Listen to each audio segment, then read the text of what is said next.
नमस्कार, the press Hindi के साथ हैं आप और मैं हूं शरद।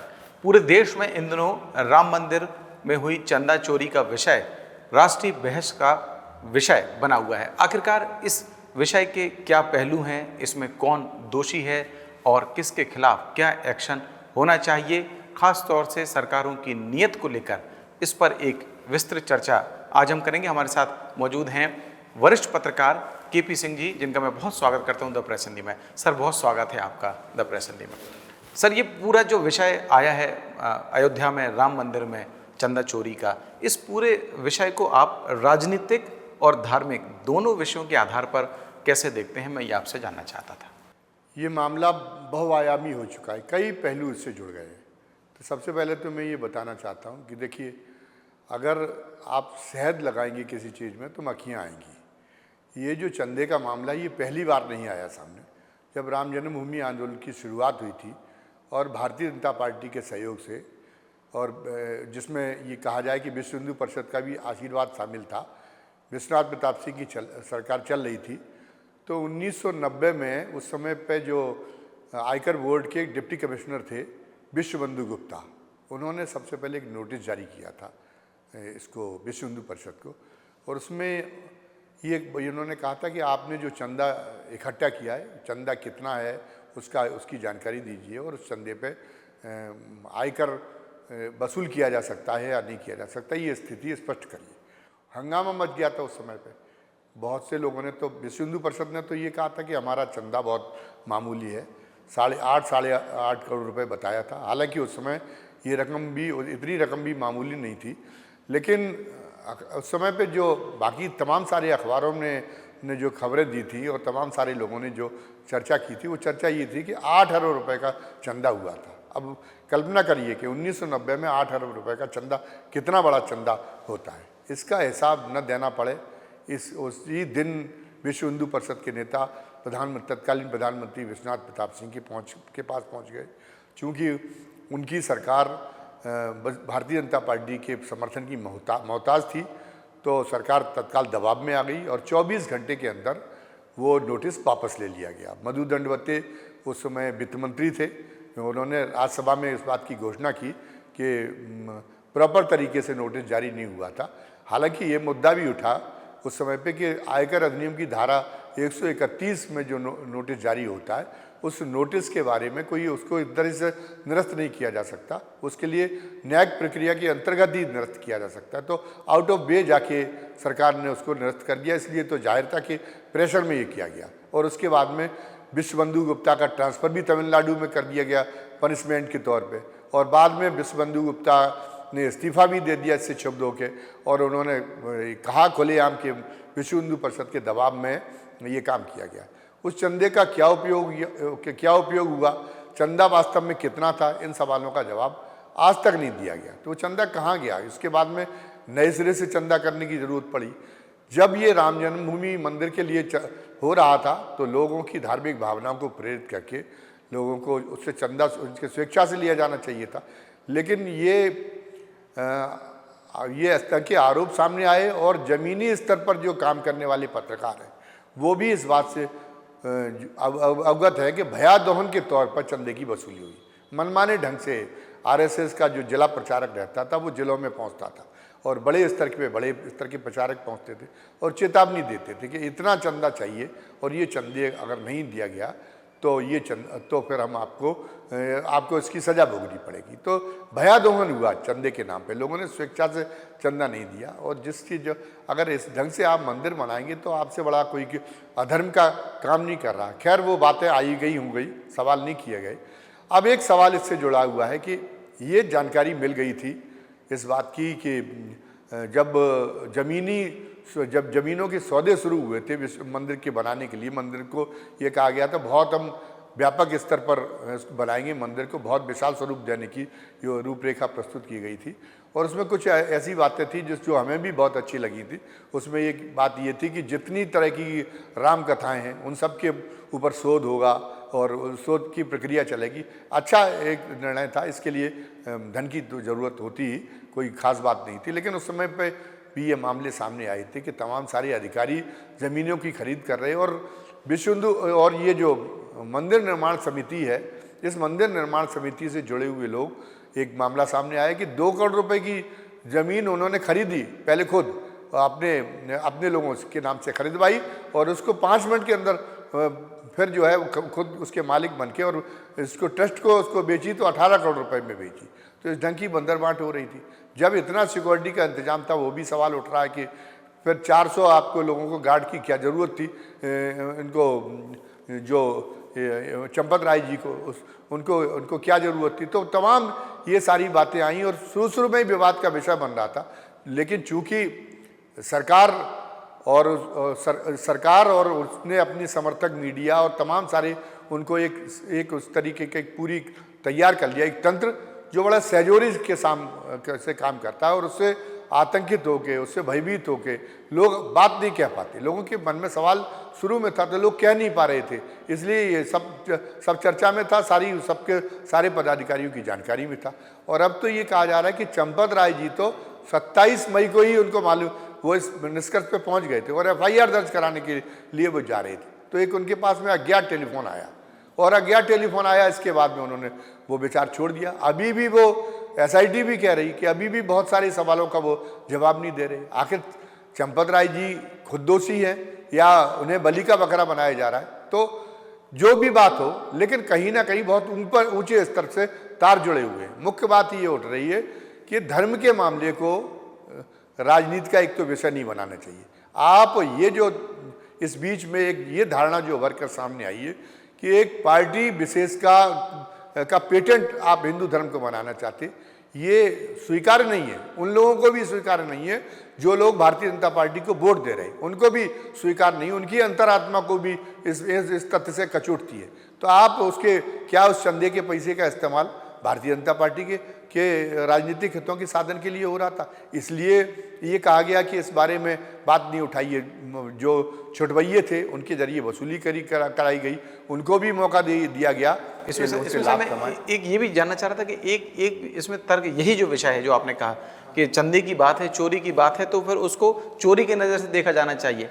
लेकिन कुछ बातें ऐसी उठाई जा रही हैं कि जैसे विपक्ष, ये कहा गया कि समाजवादी पार्टी के जो अखिलेश यादव हैं उनकी तरफ से ये विषय सबसे पहले उठाया गया।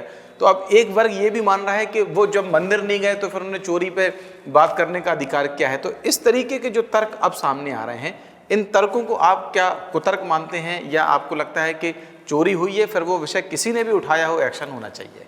नहीं, हम तो ये मानते कि चोरी हुई है, कोई उठाए या ना उठाए, जब आपको पता चल गया तो आपकी सबसे बड़ी बात यह है कि हमारे किसी भी धर्म की, किसी भी संस्था की नैतिक प्रतिष्ठा सबसे ऊंची है।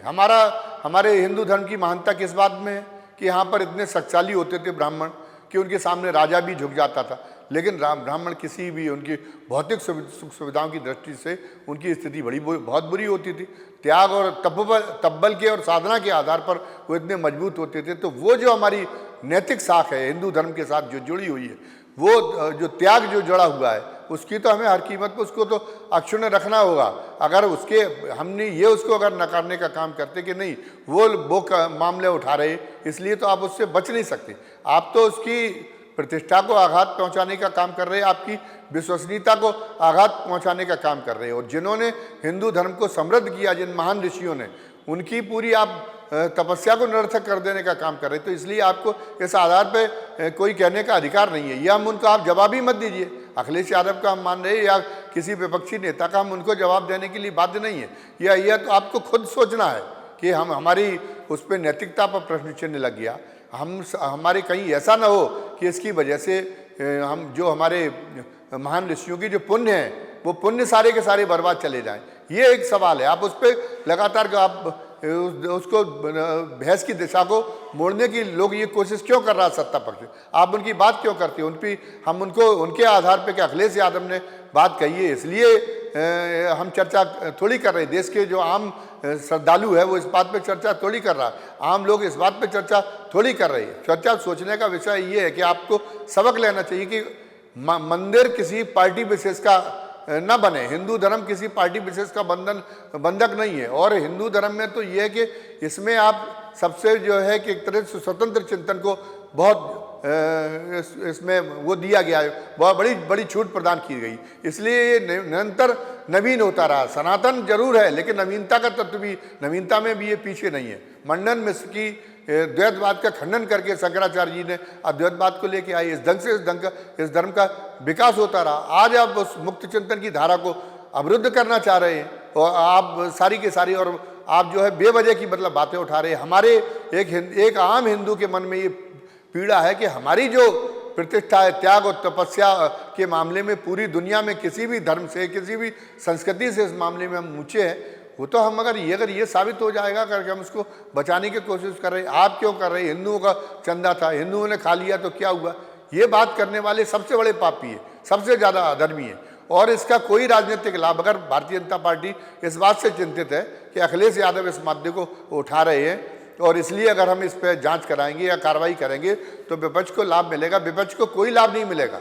विपक्ष की नीयत को, आम आदमी के विवेक पर भरोसा रखिए। आम आदमी को पता है कि विपक्ष का रवैया क्या रहा, विपक्ष कितना धार्मिक है, तो उनके बातों को आपको नज़रअंदाज करना चाहिए। आपको मुख्य प्रश्न पर अपने आप को केंद्रित करना चाहिए, उसका जवाब देना चाहिए कि आखिर कैसे हो गया। और मंदिर में, और सवाल ये है कि मंदिर में इतने वैभव की जरूरत क्या है, मंदिर में इतने धन संग्रह की जरूरत क्या है? आज हिंदू धर्म की जब कमजोरी की बात होती कि कमजोर किया गया तो उसमें सवाल आता धर्मांतरण का। धर्मांतरण कैसे हो रहा है? कि ईसाई ट्रस्ट है, वो पता चला कि गरीबों के बीच में, आदिवासियों के बीच में इलाज करने के बहाने से उनको बेहतर एजुकेशन देने के बहाने से, उनको अच्छे कपड़े और भोजन देने के बहाने से मतलब वो घुसपैठ करते। तो हमें उनसे बड़ी लाइन खींचनी नहीं।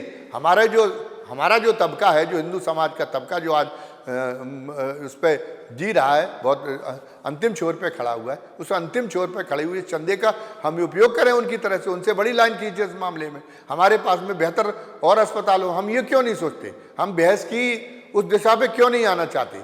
और वैभव और शक्ति प्रदर्शन के लिए नहीं है। वहाँ से तो हमारे मन में इतना होना चाहिए। फिर मैं इस बात को दोहराना चाहता हूँ कि जो एक शोध केंद्र के रूप में जो उसका विकास हुआ था, शोध केंद्र के रूप में बनाने की जो बात हुई थी, वो एक बहुत अच्छा पहलू था, उसी पे बढ़ना चाहिए। साधना के एक बड़े केंद्र के रूप में दिखाई देना चाहिए, उसका मंदिर का डेवलपमेंट होना चाहिए। उसमें आप बहुत ज़्यादा पैसे बिना किसी उद्देश्य के कितना धन इकट्ठा कर रहे, इससे आपको परहेज करना पड़ जाएगा, तभी भविष्य में रुकेगी इस बात की। और आप बिना बातें कर लेंगे। और हमारा तो धर्म भी है, हमारी श्रीमद् भागवत कहती है कि महाराजा परीक्षित ने उनको सोने के अंदर, कलयुग को कह दिया था कि सोने के अंदर रहो, तो सोने के अंदर तो सोना में तो पाप हो गया, कलयुग अगर उसमें रह रहा तो सोना माने पाप है। तो सोने को हमें संग्रह करके मंदिरों में क्यों इकट्ठे करके रखना? बर्बादी हमारी पूरी धर्म की इसी वजह से हुई है। सोने का हम उसको उपयोग में लाएं, उससे कल्याणकारी काम कराएं, हमारा धर्म और समृद्ध होगा, हमारे धर्म की प्रतिष्ठा और बढ़ेगी, हमारा धर्म और अधिक मजबूत होगा।